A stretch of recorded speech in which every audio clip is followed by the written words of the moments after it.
Hi hello Yashwant क्रिएशनमध्ये सगळ्यांचं स्वागत आहे. तर चला आज आपण शंकरपाळी बनवणार आहोत. तर इथे मी 1 किलो मैदा घेतलेला आहे. त्याच्यात अर्धा किलो साखर टाकलेली आहे आणि 1 वाटी दूध, 1 वाटी तूप असं टाकून 1 वाटी तुपाचं मोहन टाकून असं छान असा घट्ट गोळा बनवून घेतलेला आहे. इथे बघू शकता. तर याला आता आपण अर्धा तास भिजू घालून घेणार आहोत. आता आपण अर्धा तास भिजून झालेला आहे. तर इथे बघू शकता हे अशी पोळी करून आपण हे असे शंकरपाळे असे कट करून घ्यायचे आहेत. किती छान आपले शंकरपाळे झाले बघू. तर आता आपण याला तुपामध्ये पण तळू शकता किंवा तुम्ही तेलामध्ये पण तळू शकता. तर चला मी आता हे तळून घेणार आहे.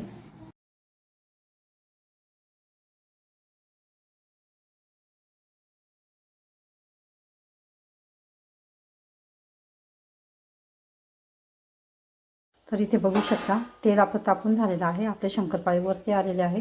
तर आता आपण याच्या शंकरपाळ्या सोडून घेऊ आणि आता पण गॅस पण कमी करून घ्यायचा आहे.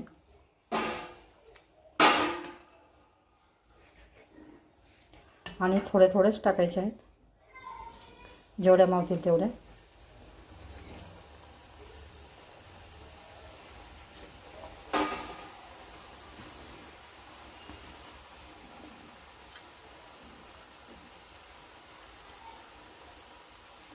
तर अशा पद्धतीने आपण आता तळून घ्यायचे आहेत सगळे.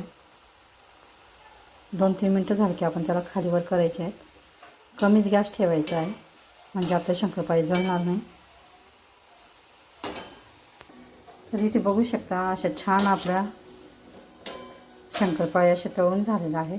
तर चला आता आपण हे काढून घ्यायचे. इथे बघू शकता जवळच ताड घ्यायचं आहे आणि अशा झाऱ्याने काढून घ्यायच्या. तेल नितरून घ्यायचं आहे चांगलं आणि अशा पद्धतीने काढून घ्यायचे. असे छान आपल्या शंकरपाळ्याला कलर पण आलेला आहे बघू शकता. तर अशा पद्धतीचे शंकरपाळे तुम्ही पण नक्की करा. खुसखुशीत आणि एकदम असे हाताने लगेच तुटतात. हे बघा लेयर्स पण आलेले आहेत छान आणि खायला पण खूप छान झालेलं आहे. तर अशाच पद्धतीने आपण सगळे शंकरपाळे तळून घेणार आहोत. थोडे सोडायचे आहेत वेगवेगळे करून